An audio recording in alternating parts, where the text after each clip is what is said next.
اب وہ آخری رکوع جس کے اوپر میری الگ سے ایک ویڈیو موجود ہے، اللہ تعالیٰ کی حضرت عیسیٰ ابن مریم سے، یہ بڑی سخت گفتگو ہے،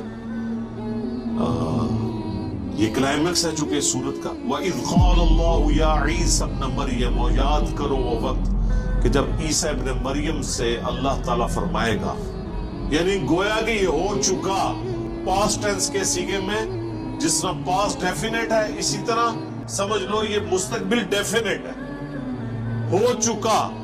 أَأَنْتَ قُلْتَ لِلنَّاسِ اتَّخِذُونِي وَأُمِّيَ إِلَٰهَيْنِ مِن دُونِ اللَّهِ، کیا تو نے لوگوں سے کہا تھا کہ تجھے اور تیری ماں کو اللہ کے سوا معبود بنا لیا جائے؟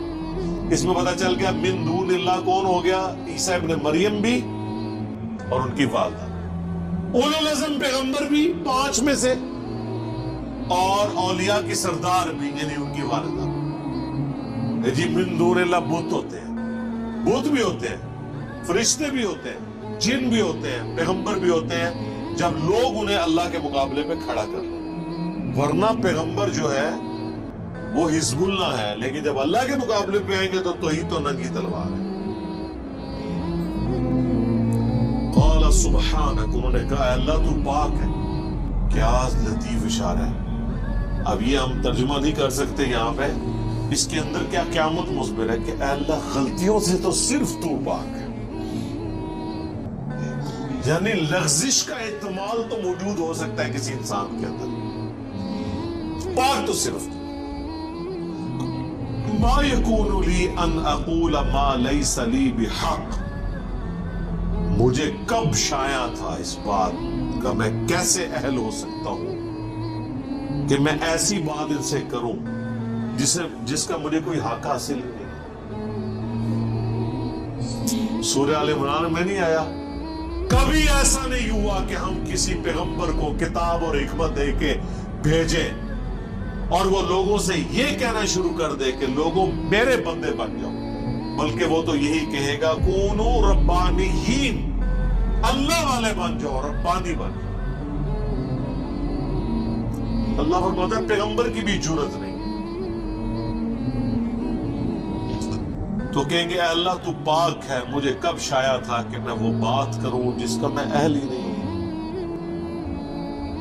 ان کنت قلتہ فقد علمتہ، اگر میں نے کوئی ایسی بات کی ہے تو تیرے علم میں تو ہوگی۔ اچھا اب یہ نہ سمجھے کہ حضرت عیسیٰ ابن مریم کو چرب زبانی اللہ سے کر رہے ہیں، یہ اللہ تو سارا کچھ پتہ ہے نا، میرے کو پوچھ رہے ہیں، نہیں، یہ ڈرے ہوئے ہیں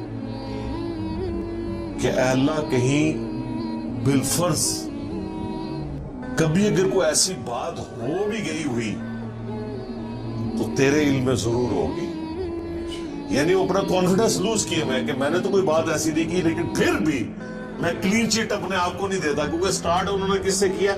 سبحانک، پاک تو صرف تو ہے۔ اب آپ کہیں گے یہ ترجمہ میں کیوں کر رہا ہوں؟ اس لیے کہ حضرت یونس علیہ السلام نے اللہ سے کیا کہا تھا جب مچھلی کے پیٹ میں رکھے گئے، اور سورہ الصافات میں اللہ نے فرمایا اگر یونس مچھلی کے پیٹ میں ہم سے وہ دعا نہ کرتے تو وہ مچھلی کے پیٹ سے اس دن نکالے جاتے ہیں جس دن مردے قبروں سے نکالے جائیں گے، یعنی ہم ان کی وہ لغزش کی معافی نہ کرتے۔ کیا دعا کی تھی؟ لا الہ الا انت سبحانک، اے اللہ تیرے سوا کوئی معبود نہیں، پاک صرف تو ہی پاک ہے، انی کنت من الظالمین، بے شک میں ہی ظالم۔ پیغمبروں کو ہم معصوم عن الخطا کہتے ہیں، پاک نہیں ہوتے، وہ والا پاک جو سبحان ہے، وہ سبحان اللہ ہی ہے۔ ہاں سبحان اور رسول کہیں پڑھا آپ نے؟ نہیں، ہو ہی نہیں سکتا، ہو ہی نہیں سکتا۔ کمزوریاں ہر انسان کے ساتھ لگی، دیکھیں جو بلٹ ان کمزوریاں اس سے تو نہیں کوئی نکل سکتا۔ اللہ کھانے پینے کا محتاج ہے کہ نہیں؟ اور پیغمبر ہے؟ سورۃ المائدہ میں ہے عیسیٰ ان کی ماں روٹی کھایا کرتے تھے، کھانے کے محتاج تھے، تو یہ کمزوری ہے، گناہ نہیں ہے، لغزش نہیں ہے، ایک کمزوری ہے ان کے اندر۔ پاک صرف اللہ کی ذات ہے، پیغمبر معصوم ہے، پاک نہیں۔ اب دیکھیں اللہ تو پاک ہے، مجھے کب شایا تھا؟ بالفرض اگر میں نے کوئی بات کی بھی تیرے علم میں تو ہے، تعلم ما فی نفسی ولا اعلم ما فی نفسک، تو جانتا ہے جو کچھ میرے جی کے اندر ہے اور میں نہیں جانتا کہ تیرے جی میں کیا ہے۔ یہ ہے وہ ڈر کہ اللہ تو نے اب کیا فیصلہ کیا ہوا ہے، یہ جو میری پرسش ہو رہی ہے تو اب کرنے تو کیا جا رہا ہے، مجھے نہیں پتا تقدیر کا کیا فیصلہ ہے، وہ تیرے علم میں۔ یہ کون کہہ رہا ہے؟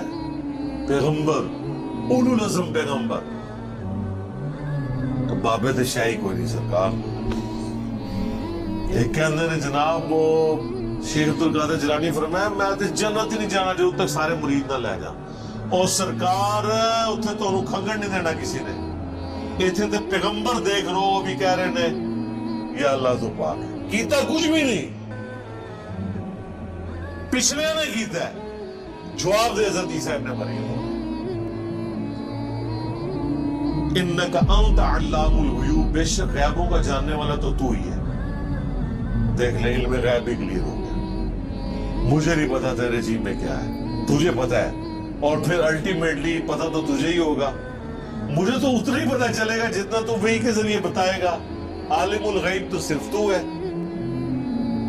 ما قلت لهم الا ما امرتنی، میں نے تو صرف ان سے وہی کچھ کہا تھا جو تو نے مجھے حکم دیا تھا۔ امرتنی بھی، میرے ساتھ جو حکم تو نے نازل کیا، ان اعبدوا اللہ، کہ عبادت کرو اللہ کی، ربی و ربکم، جو میرا بھی رب ہے اور تمہارا بھی رب ہے۔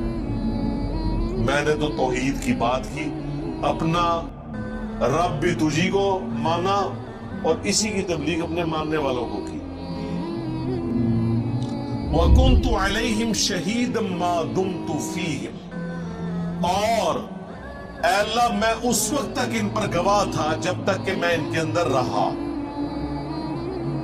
فَلَمَّا تَوَفَّيْتَنِي،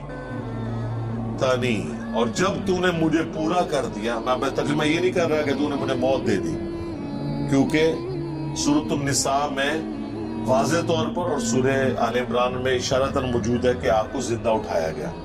باقی تفصیل کے لیے میری وہ ویڈیوز دیکھ لیں، حیات مسیح اور نزول مسیح۔ جب تو نے مجھے اٹھا لیا، کنت انت الرقیب علیہم، اس وقت تو ہی ان پر گواہ تھا، یعنی میں حاضر و ناظر کوئی نہیں تھا وفات کے بعد۔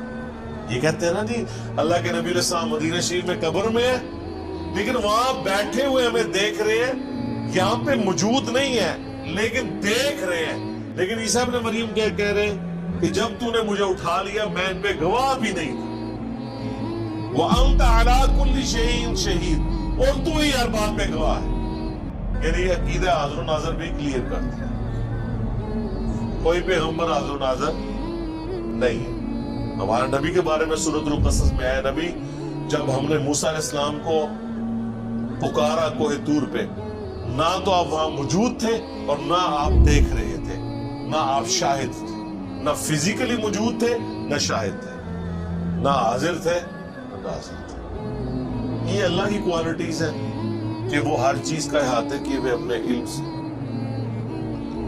یہ سیم الفاظ ہیں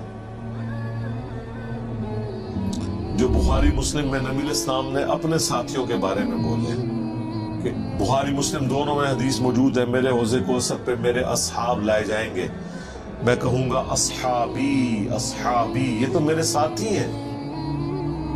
مجھے بتایا جائے گا اللہ کے نبی آپ کو نہیں پتا آپ کی وفات کے بعد یہ دین سے الٹے قدم پھر گئے تھے۔ اور بخاری میں موجود ہے یہ وہ لوگ تھے جو حضرت ابوبکر کے دور میں مرتد ہوئے، منکرین زکوٰۃ بن گئے، جن کے خلاف حضرت ابوبکر کو تلوار اٹھانی پڑی۔ فتح مکہ میں یہ لوگ مسلمان تھے۔ تو پھر میں کہوں گا کہ سحقاً سحقاً لمن غیر بعدی، ان پہ پھٹکار ہو، ان کو مجھ سے دور کر دو جنہوں نے میرے بعد میرے دین کو بدل دیا۔ اور پھر بخاری مسلم الفاظ ہیں، میں اس وقت وہی کہوں گا جو عبد صالح عیسیٰ ابن مریم کہیں گے، کیا؟ پھر حضور نے یہ آیت تلاوت کی کہ اللہ جب تک میں ان میں موجود تھا ان پر گواہ تھا، جب تو نے مجھے اٹھا لیا پھر تو ہی ان پر گواہ تھا۔ اب یہ اگلی آیت، ان تعذبہم، اگر تو انہیں عذاب دے، فإنہم عبادک، تو یہ تیرے بندے ہیں، تو مالک ہے ان کا، وإن تغفر لہم، اور اگر تو ان کو بخشی دے، فإنک انت العزیز الحکیم، تو غالب ہے، حکمت والا ہے، تجھ سے تو کوئی نہیں پوچھ سکتا کسی کو بخشنا چاہے تو۔ اللہ، اس بات کو کرنے کی ضرورت کوئی نہیں تھی، لیکن اس ایک جملے نے مسلمانوں کا عقیدہ کلیئر کر دیا۔ اسی سورۃ المائدہ میں آیت نمبر 72 میں عیسیٰ ابن مریم جو دنیا میں خطبہ دیتے تھے، یا بنی اسرائیل اعبدوا اللہ ربی و ربکم انہو من یشرک باللہ فقد حرم اللہ علیہ الجنہ ومأواہ النار وما للظالمین من انصار۔ اے بنی اسرائیل اولاد یعقوب، عبادت کرو اس رب کی جو تمہارا بھی رب ہے، میرا بھی رب ہے۔ بے شک جس نے اللہ کے ساتھ شرک کیا، اللہ نے ایسے شخص پہ جنت حرام کر دی ہے اور اس کا ٹھکانہ آگ ہے اور وہاں اس کا کوئی مددگار نہیں ہوگا۔ یہ بات جو حضرت عیسیٰ ابن مریم دنیا میں اپنے ماننے والوں کو بتاتے رہے، قیامت کے دن وہ اپنی بات بھول جائیں گے؟ اس جملے سے تو یہی لگ رہا ہے کہ اے اللہ اب یہ تیرے بندے ہیں، چاہے انہیں عذاب دے چاہے انہیں تو بخش دے۔ جبکہ دنیا میں تو عیسیٰ ابن مریم یہ کہہ کے گئے تھے جو مشرک ہے اس کا ٹھکانہ جہنم ہے، اس پہ جنت حرام ہے، یعنی بخشش کوئی نہیں اور کوئی مددگار بھی نہیں۔ اور یہاں عیسیٰ ابن مریم تو مدد ہی کر رہے ہیں، گویا کہ سفارش کر رہے ہیں کہ یا اللہ تیرے بندے ہیں، چاہے بخش دے چاہے عذاب دے۔ تو یہ اللہ نے میرے پہ حکمت کھولی ہے، میں نے کہیں اس بات کو نہیں پڑھا، اس طرف اشارہ، اور مجھے بھی کچھ عرصہ پہلے یہ دماغ میں بات آئی کہ جان بوجھ کے اللہ نے ایسا کیا ہے کہ تاکہ اگر کسی کو فہم ہے نا کہ یہ دنیا میں ڈرانے کے لیے باتیں تھی، آخرت کوئی نہ کوئی چیک لگ ہی جائے گا، کوئی بابا پھڑ کے کوئی زبردستی یا اللہ من وضو کرایا سی نے، تو نماز نہیں آتی تو وضو نے کہ کرایا ہونا ہے، اے بے تے پڑھ دے رہے، عربی سیکھی نہیں ہوئی۔ تو اللہ نے یہاں کلیئر کر دیا کہ اولو العزم پیغمبر جو 5 ہیں سورۃ الاحزاب اور سورہ شورى میں، محمد رسول اللہ، ابراہیم خلیل اللہ، موسیٰ کلیم اللہ، عیسیٰ روح اللہ اور نوح علیہ السلام علیہم السلام اجمعین، اگر وہ اولو العزم پیغمبروں میں سے ایک پیغمبر عیسیٰ ابن مریم اپنے ماننے والے مشرکین کے لیے بھی قیامت کے دن شفاعت کرے گا یہ کہہ کے کہ اللہ تیرے بندے ہیں، اب اتنے جلال میں شرک کے اندر یہ چھوٹی سی بات بہت بڑی سفارش ہے، اس کے اوپر ذرا توجہ کریں۔ اس میں تو جواب یہ ہونا چاہیے تھا کہ عیسیٰ تجھے نہیں پتا